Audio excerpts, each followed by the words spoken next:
नमस्कार किसान भाइयों, स्वागत है आपका कार्यक्रम कृषि दर्शन के आज के अंक में। किसान भाइयों, आने वाले दिनों में आपके खेतों में सब्जी फसलों की बहार रहेगी और हमारी हमेशा से यही कामना है कि आप अपनी फसलों से भरपूर पैदावार प्राप्त करें।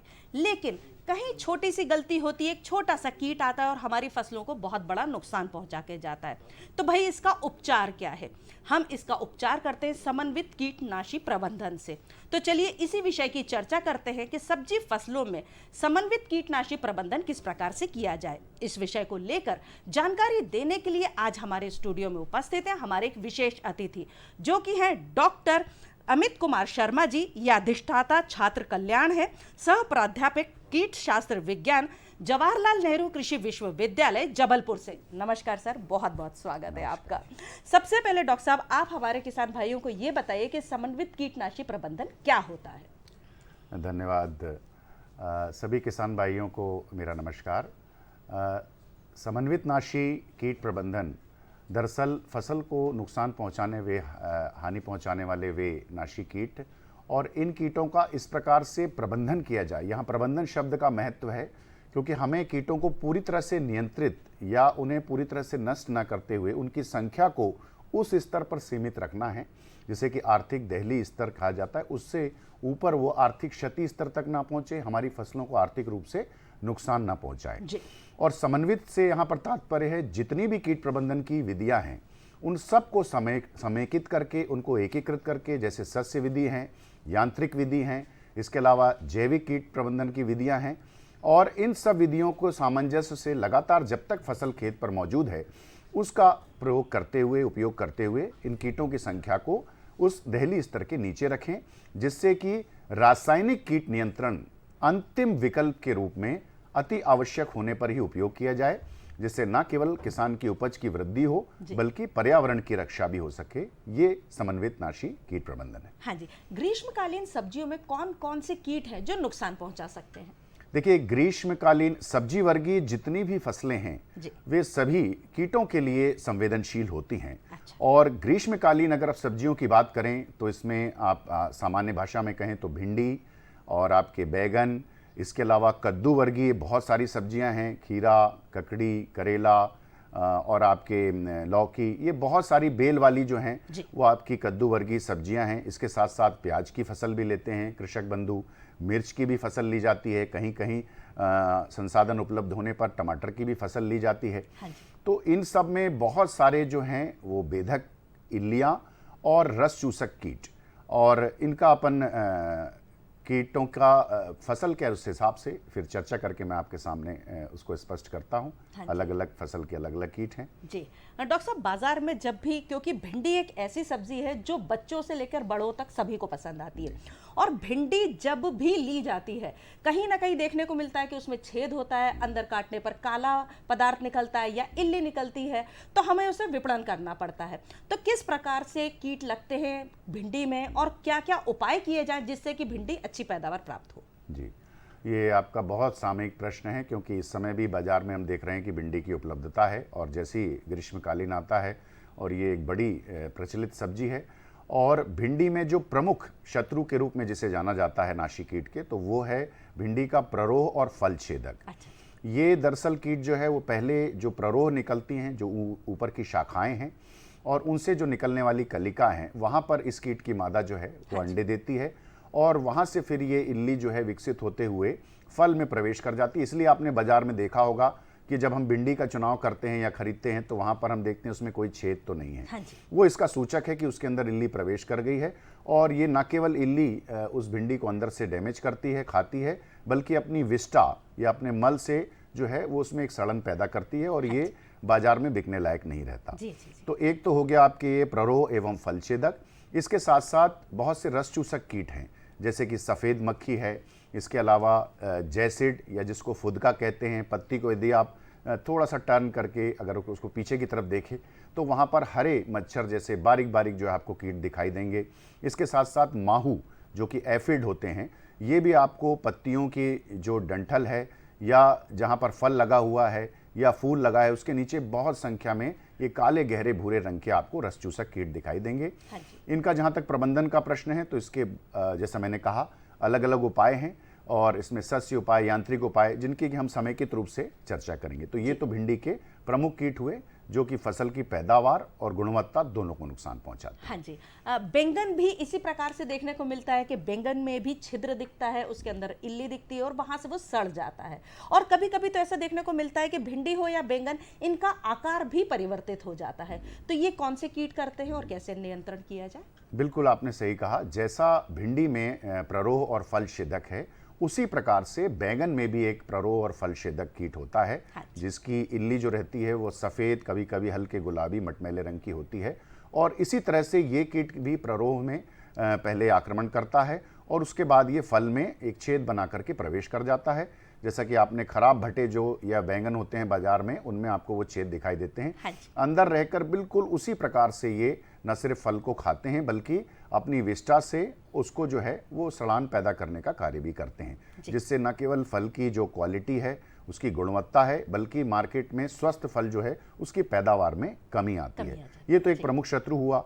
इसके अलावा एक हड्डा बीटल नाम से एक भृंग होता है, जिसके की भ्रूण अवस्था, इसके जो है आपके ग्रब या इसकी जो इल्ली अवस्था होती है वो भी फसल को नुकसान पहुंचाती है, विशेषकर पत्तियों को। और ये अपने दांतों से खुरचकर उसमें जाले बनाते हैं, जिससे पौधे की बढ़वार रुकती है। साथ ही साथ जो है वो सफ़ेद मक्खी और जो रस चूसक कीट, जैसा कि मैंने आपको अभी भिंडी में जिक्र किए, ये इस प्रकार के रस चूसक कीट जो रहते हैं ये पौधे की बढ़वार, फलों के आकार और उसकी गुणवत्ता, जैसे आपके जैसिड, जैसे कि फुदका हो गया या सफ़ेद मक्खी है, ये जो भी रस चूसक कीट हैं वो इस प्रकार से बैगन में नुकसान पहुंचाते हैं। हाँ जी। गर्मी के दिनों में कद्दू वर्गीय सब्जियों की बहार रहती है, सभी दूर कद्दू वर्गीय सब्जी आती हैं। तो कद्दू वर्गीय सब्जी में किस प्रकार से समन्वित कीटनाशी प्रबंधन किया जाए? देखिए, बिल्कुल सही कहा आपने कि गर्मियों का सीज़न आता है और हम सबको कद्दू वर्गीय सब्जियों, जिसमें हम तरबूज से लेकर के, फल से लेकर के आपके कद्दू है, इसके अलावा करेला है और भी बहुत सारे, खीरा है, ककड़ी है, ये सारी जो हैं इनका विशेष महत्व होता है। और इन सब में वैसे तो बहुत प्रकार के कीटों का आक्रमण होता है, लेकिन जो इसका सबसे प्रमुख शत्रु है वो है कद्दू का लाल भृंग या रेड पंपकिन बीटल। ये दरअसल जो रहता है ज़मीन के पास, जो बेल से, जो ज़मीन के पास में जो पौधे होते हैं, मृदा के पास में, भूमि के पास में, वहाँ से इस कीट के जो इल्ली है वो फल में प्रवेश करती है, और उसके पश्चात ठीक उसी क्रियाविधि से ये अंदर उसको खाने का, उसको डैमेज करने का कार्य करती है। और इसके साथ साथ ये जो इसके भ्रंग होते हैं, जो इसकी वयस्क अवस्था होती है, वो पत्तियों पर आक्रमण करती है। किसान भाई देख भी रहे हैं कि हमारी स्क्रीन पर चल रही है। जी बिल्कुल, किसान भाई जो आप जो बता रहे हैं डॉक्टर साहब, वही का वही बिल्कुल किसान भाइयों को देखने को भी मिल रहा है। जी, तो ये किसान भाइयों को ये अंतर स्पष्ट करना होगा कि जो उसकी इल्ली अवस्था है या जिसको कि अंग्रेजी में ग्रब कहते हैं, वो फलों के अंदर प्रवेश करके नुकसान पहुंचाती है, जो सबसे मुख्य क्षति होती है।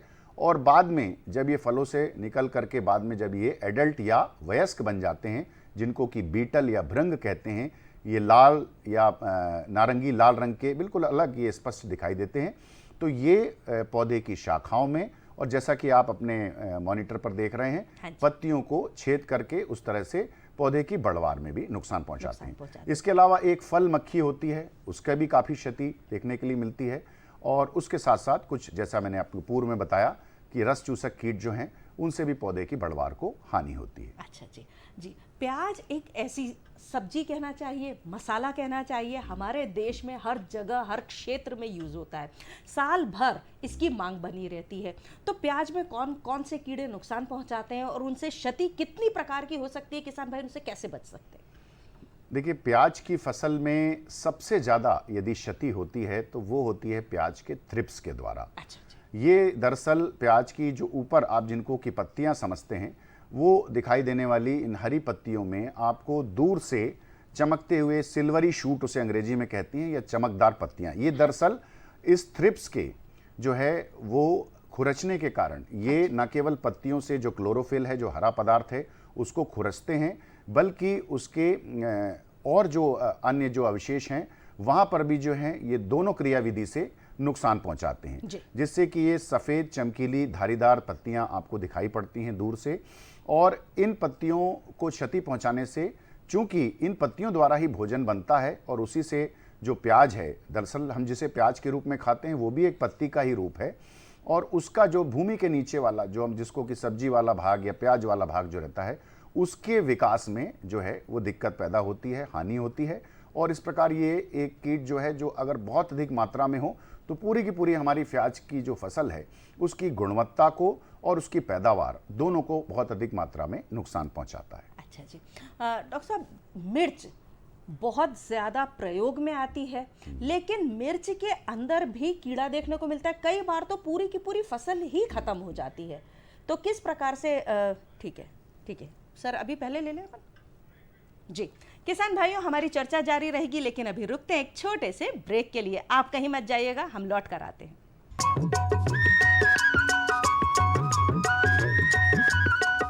अरे सुन तो।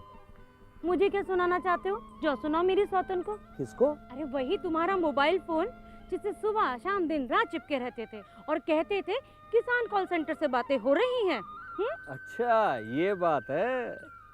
हाँ, क्यों, क्या हुआ?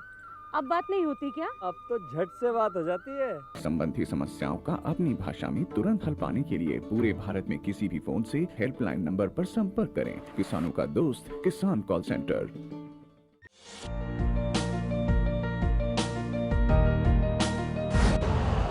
यूरिया का स्वदेशी उत्पादन 70 लाख टन बढ़ाने के लिए 6 उर्वरक संयंत्रों का उद्धार किया जा रहा है। FCIL के गोरखपुर, सिंदरी, तलचर और रामागुंडम संयंत्र, HFCL की बरौनी इकाई और BVFCL की नामरू फोर्थ। सोने पर सुहागा ये है कि देश में अब बनेगा सिर्फ नीम लेपित यूरिया, क्योंकि इससे होगा किसानों का फायदा ही फायदा। अनाज का उत्पादन 10% तक बढ़ेगा। बढ़ेगी 10 से 15% नाइट्रोजन क्षमता।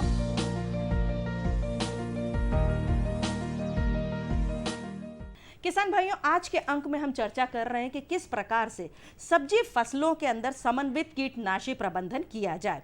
आज हम अपनी चर्चा को जारी रखेंगे। हमारे साथ जुड़े हुए हैं हमारे विशेष अतिथि डॉक्टर अमित कुमार शर्मा जी। हम इनसे बात कर रहे हैं प्याज की खेती पर। जी डॉक्टर साहब, बताएं आप प्याज के लिए और किसान भाई किस प्रकार से काम कर सकते हैं। जैसा प्याज का मैंने आपको बताया कि प्याज में जो थ्रिप्स नाम का एक कीड़ा होता है, ये भी छोटे लगभग मच्छर की आकृति के कीट होते हैं। और ये कीट जो रहते हैं मुख्य रूप से ये पत्तियों पर, जो ऊपर हरी पत्तियां दिखाई पड़ती हैं प्याज की, उन पर आक्रमण करते हैं। जी, स्क्रीन पर भी देख सकते हैं हमारे किसान भाई। छोटे छोटे आपको बिल्कुल जैसे फुदके से मिलती जुलती आकृति जो है इनकी जो अवस्थाएं हैं, लेकिन सबसे ज़्यादा क्षति इनकी जो पत्तियों को होती है वो चूंकि ये पत्तियों को लगातार खुरच के कार्य करते हैं, जिसके कारण जो क्लोरोफिल है उसकी कमी होती है और प्रकाश संश्लेषण, जो पत्तियां भोजन बनाने का काम होता है, उसमें रुकावट पैदा होती है। और पत्तियों के नुकसान के चलते नीचे जो पत्तियों से ही बना हुआ जो बल्ब नुमा आकृति जिसे हम प्याज कहते हैं जी, उसकी गुणवत्ता, उसकी क्वालिटी, उसके आकार, इन सब पर विपरीत प्रभाव पड़ता है। अच्छा जी। तो ये सबसे प्रमुख शत्रु अगर प्याज का कोई है तो वो थ्रिप्स नाम का एक कीट होता है, जिससे कि क्षति होती है। जी जी, हमने बात की प्याज की। अब अगर हम बात करें मसाला फसलों के अंदर सबसे ज़्यादा जो माना जाता है वो है मिर्ची। मिर्च के अंदर भी देखा गया है कि कभी कभी पूरे के पूरे खेत खत्म हो जाते हैं इन कीटों की वजह से। तो किसान भाइयों को अगर आप ये सलाह देना चाहें कि पहली बात तो ये कि वो मिर्च के अंदर कौन से कीट लग रहे हैं वो पहचानें, और दूसरे उनका निराकरण किस प्रकार से करें। जी हाँ, मिर्च में भी इसी प्रकार से जैसे प्याज में थ्रिप्स नुकसान पहुंचाते हैं, उसी तरह से ये जो थ्रिप्स कीट है ये मिर्च का भी प्रमुख शत्रु है। हाँ, और इनके आक्रमण से क्या होता है कि न केवल मिर्च जो है उसकी पत्तियां डिटोरिएट होती हैं, उनकी जो आकार है आप देखेंगे कि जैसा आपके स्क्रीन पर भी दिखाई दे रहा होगा कि ये ऊपर की तरफ जो है वो मुड़ी हुई आकृति जो है इनकी दिखाई पड़ती है। हाँ, और एक प्रकार का ये उसके आकारिकी या जिसको कहना चाहिए कि उसमें एक विकार पैदा होता है, जो जिसको कभी कभी हम बीमारी का रूप भी कह सकते हैं। तो मुख्य शत्रु जो है वो मिर्च जो है वो इस तरीके से पत्तियों की जो क्रियाविधि है उसको क्षति पहुंचाता है, जिससे कि कलिका के, फूलों के और फिर फलों के विकास में दिक्कत आती है। इसके साथ साथ मिर्च में जो चने की इल्ली जो हम जिसे कहते हैं उसका भी कभी कभी काफ़ी मात्रा में प्रकोप जो है वो देखा जाता है, और ये सीधे सीधे फलों को नुकसान पहुंचाती हैं, जिसके कारण फलों की गुणवत्ता और पैदावार में कमी होती है। इसके साथ साथ कुछ हमारे रस चूसक कीट भी ऐसे नाशी कीट हैं जिनसे कि मिर्च की फसल को क्षति पहुंचती है। हाँ जी, अगर हमारे किसान भाई ये जानना चाहें कि कीटों के नियंत्रण के लिए कुछ आप बताएं कि शस्य क्रियाएं या यांत्रिकी क्रियाएं क्या हो सकती हैं? देखिए, समन्वित नाशी कीट प्रबंधन सारी क्रियाविधियों का एक प्रकार से एकीकरण है, जिसमें सबसे पहले शुरुआत होती है सस्य विधि से, अर्थात बीज की बुआई से लेकर के कटाई तक वो सारी प्रक्रियाएं उनको इस तरह से हम समायोजित करें जिससे कि हम और अन्य उपाय के पहले ही कीटों की संख्या को नियंत्रित कर सकें। जैसे कि अगर हम मिर्च की ही बात करें तो इसकी फसल में हम इस बात का ध्यान रखें कि हम मिर्च और प्याज को एक साथ ना बोएं, क्योंकि दोनों का शत्रु जो है वो थ्रिप्स है। इसके अलावा हम ये भी ध्यान रखें कि जहां पर हम ज्वार की खेती कर रहे हैं वहां पर हम लगातार जो है वो मिर्च की खेती ना करें। इसके साथ साथ अगर अपन प्याज की बात करें तो प्याज के खेत में अगर थ्रिप्स का प्रकोप आपको देखने को मिल रहा है तो वहां पर हम फ्लडिंग का उपयोग कर सकते हैं, जल भराव कर सकते हैं कुछ समय के लिए। इससे भी इस कीड़े पर जो है विपरीत प्रभाव देखा गया है। उसके साथ साथ हम आप सिंचाई के लिए स्प्रिंकलर का अगर जहां पर उपयोग होता है मिर्च और इन फसलों में, तो वो स्प्रिंकलर से जो पानी जाता है वो भी इस थ्रिप्स को पूरी तरह से शुरुआत में ही विकसित होने से रोकता है। इसके साथ साथ किसान भाई ये ध्यान रखें कि एक ही सब्जी की फसल को या एक ही प्रजाति को लगातार ना बोएं। और यदि हम बात करें भट्टे में, तो भट्टे में हम कोशिश करें कि जहां पर भट्टे के प्ररोह और फल छेदक कीट का बहुत ज़्यादा प्रकोप होता है वहां पर जो है वो हम गोल भट्टे की जगह जो लंबे भट्टे वाली प्रजातियां हैं उनका चुनाव करें। तो ये कुछ हमारी सस्य विधियों में यदि हम परिवर्तन करते हैं, खरपतवार नियंत्रण रहता है, क्योंकि ये सबसे प्रमुख कारण है खरपतवारों का अधिक मात्रा में होना। पर्याप्त दूरी पर हम बोते हैं, आवश्यकता से अधिक नाइट्रोजन वाले उर्वरकों का उपयोग ना करें। जो वैज्ञानिकों द्वारा अनुशंसित मात्रा है उसी का यदि आप उपयोग करते हैं तो ये हम कह सकते हैं मोटे मोटे तौर पर कि ये सस्य क्रियाओं के समायोजन से हम काफी हद तक कीटों की संख्या को कम रख सकते हैं, नियंत्रित रख सकते हैं। जी डॉक्टर साहब, ये तो हमने सभी बात की कि आपने कहा यांत्रिकी विधियां, लेकिन अगर किसान भाई ये जानना चाहें कि बुवाई के समय ही क्या कुछ विधियां वो अपनाएं, जैसे कि अगर आप उनको बताना चाहें कि कैसे बीजोपचार करें, कैसा कौन सा बीज लगाना चाहिए, पौध का किस प्रकार से उन्हें संरक्षण करना चाहिए जिससे कि आगे चल के कीट ही ना लगे, क्या ऐसा हो सकता है? जी हाँ, बिल्कुल आपने सही कहा। बुआई के समय मैंने कहा कि जितनी हमारी सस्य विधियां हैं, हम यदि सस्य विधियों की ही बात कर रहे हैं तो इसमें बुआई के समय एक तो नियत समय पर बुआई हो जो अनुशंसित है, पर्याप्त दूरी पर बुआई हो, और रस चूसक कीटों के लिए हम कुछ रासायनिक हमारे पास बीजोपचार के ऐसे उपाय हैं, जैसे कि इमिडाक्लोपिड जो है इसका 70% जो दवाई होती है वो लगभग हम 12 ग्राम प्रति किलो बीज की दर से उपयोग करते हैं। तो आने वाले समय में जो रस चूसक कीट हैं उन पर इसका जो है वो काफी हद तक के प्रकोप जो है वो नियंत्रित हो जाता है। जहां तक आपने यांत्रिक शब्द का उपयोग किया, मैं सस्य के साथ उसको आगे जोड़ना चाहता हूं कि यांत्रिक उपाय हमारे पास बहुत अच्छे उपलब्ध हैं। जैसे कि हमारे पास जो रस चूसक कीट हैं इनमें सफेद मक्खी और जो हमारे जैसिड्स वगैरह हैं उनके लिए पीले प्रपंच हम बोलते हैं उनको, येलो स्टिकी ट्रैप। ये येलो या पीले रंग की पट्टियां होती हैं जिनके ऊपर में गीस या चिपचिपा पदार्थ लगाया जाता है, और चूंकि इस पीले रंग की ओर ये कीट जो रस चूसक कीट हैं ये आकर्षित होते हैं। उसी प्रकार थ्रिप्स के लिए जो है आप नीले रंग की पट्टियों का उपयोग कर सकते हैं। बहुत सारे हमारे जैसे कि भिंडी का फल छेदक कीट है या भट्टे का फल छेदक कीट है या टमाटर में लगने वाली जो इल्ली है जैसे चने की इल्ली या मिर्च में, ये सब प्रकाश की ओर इनकी पंखियां आकर्षित होती हैं। तो इसके लिए प्रकाश प्रपंच का आप उपयोग कर सकते हैं और इनके वयस्कों को बड़ी मात्रा में नष्ट कर सकते हैं, जिससे आगे आपकी फसल में इनकी इल्लियों का प्रकोप ना हो। और साथ ही साथ इस प्रकाश प्रपंच के द्वारा आपको ये भी पता लगता है कि कौन सी कीट का प्रकोप आने वाले समय में आपके खेत में बढ़ सकता है। तो ये हमारे कुछ यांत्रिक उपाय हैं। इसके अलावा खराब फलों को, खराब जो सब्जी है उसको देखते ही साथ उसको पहले तोड़ करके नष्ट करें, जिससे कि उनसे और अधिक प्रसार कीटों का दूसरे स्वस्थ फलों पर ना हो सके। जी, क्या पानी देने की प्रक्रिया से भी सब्जियों के अंदर कुछ ना कुछ खराबी, जिसे कहना चाहिए, कभी कभी किसान भाइयों के पास पानी की कमी होती है, कभी कभी वो जो अज्ञानता के वश ज्यादा पानी दे देते हैं, तो कभी कभी उनके भी मन में आता है कि पानी की अधिकता से या कमी से भी कीट लगते हैं? जी बिल्कुल, आपने बहुत अच्छा प्रश्न किया। पानी की अधिकता और पानी की अल्पता, यदि पानी की अधिकता है तो वो भी अभिशाप हो सकता है फसल उत्पादन में। लेकिन कभी कभी पानी को जानबूझ करके दिया जाना, जैसे मैंने आपसे थ्रिप्स के विषय में उल्लेख किया कि जब थ्रिप्स के प्रकोप की स्थिति जहां पर होती है प्याज में, तो वहां पर फ्लडिंग की जाती है, जल भराव किया जाता है। इसके अलावा बहुत से हमारे ऐसे रस चूसक कीट हैं कि जहां पर यदि आवश्यकता से अधिक हमने पानी दे दिया, जी। यदि आप कद्दू वर्गीय सब्जियों की भी बात करें तो वहां पर यदि बहुत अधिक ज्यादा नमी यदि फसल में रहती है और आवश्यकता से अधिक असंतुलित सिंचाई का यदि हम उपयोग करते हैं तो यहाँ पर चूंकि भूमि जनित जो कीट हैं और विशेषकर जो कद्दू का जो लाल भृंग है, ऐसे कीटों के पनपने की संभावना होती है। आजकल पानी को संतुलित करने के पर बहुत विशेष ध्यान दिया जा रहा है और ये जो टपकाव विधि, ये जो ड्रिप इरिगेशन है, क्योंकि पौधे को बहुत सीमित मात्रा में आवश्यकता होती है पानी की, खाद की, उर्वरक की, और दरअसल हम पूरे खेत में जो बहाव विधि से पानी का उपयोग करते हैं उससे हम आवश्यकता से अधिक पानी देते हैं, जिसके चलते वो उर्वरक भी इस पानी के साथ मिल करके नीचे की परतों में जमीन की चला जाता है। तो पानी और उर्वरक दोनों की बर्बादी होती है और वो भी क्षति का कारण है। तो समन्वित नाशी कीट प्रबंधन की सस्य विधियां इन सब को समायोजित करने का एक प्रकार से सिद्धांत है। डॉक्टर साहब, आप आए हमारे स्टूडियो में और हमारे किसान भाइयों को इतनी रोचक जानकारियां दी, उसके लिए आपका बहुत बहुत धन्यवाद। किसान भाइयों, आप कहीं मत जाइएगा, अब समय हो चला है खबरें खेती की जानने का।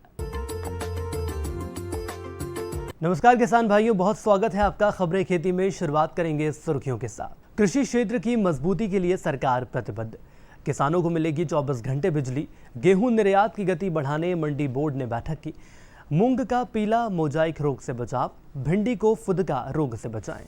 और आइए अब नजर डालेंगे खबरों पर विस्तार से। कृषि क्षेत्र की मजबूती के लिए सरकार प्रतिबद्ध।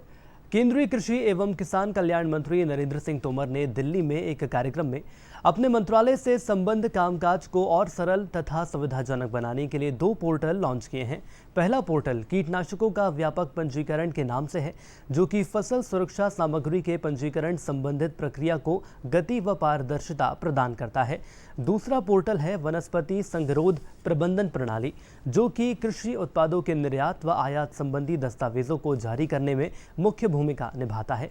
इस अवसर पर श्री तोमर ने कहा कि कृषि क्षेत्र के समग्र विकास और इस सेक्टर की मजबूती के लिए प्रधानमंत्री मोदी के नेतृत्व में भारत सरकार प्रतिबद्ध है और रहेगी। श्री तोमर ने कहा कि नए पोर्टल में निर्यातकों द्वारा आवेदन से लेकर स्वच्छता प्रमाण पत्र जारी करने तक की प्रक्रियाओं को बिना मानवीय हस्तक्षेप के पूरा किया जा सकेगा, जो कि समयबद्धता, पारदर्शिता, सुगम कारोबार की सरल नीति की सरकारी कार्यनीति के अनुरूप है। किसानों को मिलेगी 24 घंटे बिजली। किसान कल्याण तथा कृषि विकास मंत्री कमल पटेल ने कहा कि आगामी 2 वर्षों में हरदा जिले के प्रत्येक किसान को 24 घंटे बिजली की उपलब्धता सुनिश्चित की जाएगी। कृषि मंत्री श्री पटेल ने कहा कि आगामी 2 वर्षों में जिले में लगभग 24 विद्युत सब स्टेशन स्थापित किए जाने का लक्ष्य रखा गया है। वर्तमान में 3 सब स्टेशन स्थापित हो गए हैं, जबकि पहले हरदा जिले में मात्र 1 सब स्टेशन हुआ करता था। सभी विद्युत सब स्टेशन के तैयार हो जाने पर हरदा के किसानों को पर्याप्त बिजली आपूर्ति होगी। किसान अपनी आवश्यकता अनुसार बिजली का उपभोग खेती किसानी में कर सकेंगे। लगभग 17 वर्ष पूर्व जब हमारी सरकार बनी थी, तब प्रदेश में मात्र 2990 मेगावाट बिजली का उत्पादन होता था। आज 21,000 मेगावाट से अधिक बिजली का उत्पादन हो रहा है। निर्यात की गति बढ़ाने मंडी बोर्ड की बैठक। मध्य प्रदेश राज्य कृषि विपणन बोर्ड के प्रबंध संचालक विकास नरवाल और DRM भोपाल सौरभ बंदोपाध्याय ने राज्य के गेहूं के अंतर्राष्ट्रीय बाजार में निर्यात को बढ़ाने के लिए संयुक्त बैठक कर विभिन्न पहलुओं पर चर्चा की है। बैठक में फैसला लिया गया है कि निर्यात संवर्धन के लिए सभी आवश्यक कदम उठाए जाएंगे। व्यापारियों और निर्यातकों को विभिन्न रेलवे रैक पॉइंटों से रेलवे रैंकों की उपलब्धता तत्परता पूर्वक कराने पर चर्चा हुई है। श्री बंदोपाध्याय ने आश्वस्त किया कि गेहूं निर्यात को रेलवे का पूरा सहयोग मिलेगा। उन्होंने कहा कि रैक लोडिंग, रैक इंडेंट की व्यवस्था, रेलवे रैक साइट पर लॉजिस्टिक की व्यवस्था, फ्रीक्वेंट रैक मूवमेंट आदि के प्रबंध पुख्ता किए जाएंगे। मंडी बोर्ड के अपर संचालक D.K. Nagendra, assistant commercial manager पश्चिम मध्य रेलवे धर्मेंद्र कुमार सिंह भी उपस्थित रहे। मूंग का पीला मोजाइक रोग से बचाव। मूंग में पीला मोजाइक रोग सबसे पहले नई पत्तियों के ऊपरी हल्के बिखरे हुए पीले दिखाई पड़ते हैं। धीरे धीरे धब्बे बड़े होकर पत्तियां पीली हो जाती हैं। रोगग्रस्त पौधे छोटे रह जाते हैं, देरी से परिपक्व होते हैं एवं उनमें बहुत कम फूल एवं फली बनती है। यह रोग सफ़ेद मक्खी द्वारा फैलता है और इसकी रोकथाम के लिए रोग प्रतिरोधक किस्में लगाना बेहद ज़रूरी है। बीज को इमिडाक्लोप्रिड 70.3 ग्राम प्रति मिलीग्राम या थायो मेथाक्साम 70.3 ग्राम प्रति किलोग्राम बीज की दर से रोगवाहक कीट के नियंत्रण हेतु बीजोपचार करें। रोगग्रस्त पौधों को समय समय पर खेत से निकालकर नष्ट करें। दैहिक कीटनाशी डाइमेथाइट 750 मिलीलीटर प्रति हेक्टेयर का छिड़काव करें। भिंडी को फुदका रोग से बचाएं।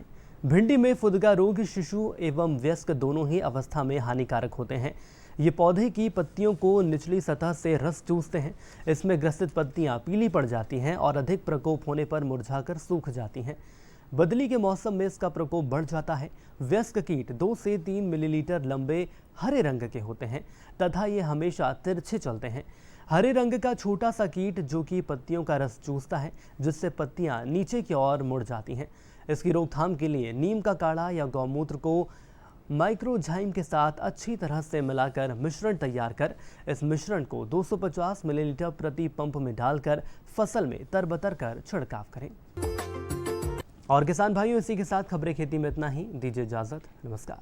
किसान भाइयों, ये तो था हमारा आज का कार्यक्रम कृषि दर्शन का। अगले अंक में फिर होगी मुलाकात, लेकिन अगर आप हमारा आज का ये अंक दोबारा देखना चाहते हैं तो रात 11 बजे और कल सुबह 7:30 पर पुनः प्रसारण आप देख सकते हैं। अगले अंक में फिर होगी मुलाकात कुछ अन्य कृषि संबंधित जानकारियों के साथ। तब तक के लिए हमें आज्ञा दीजिए। नमस्कार।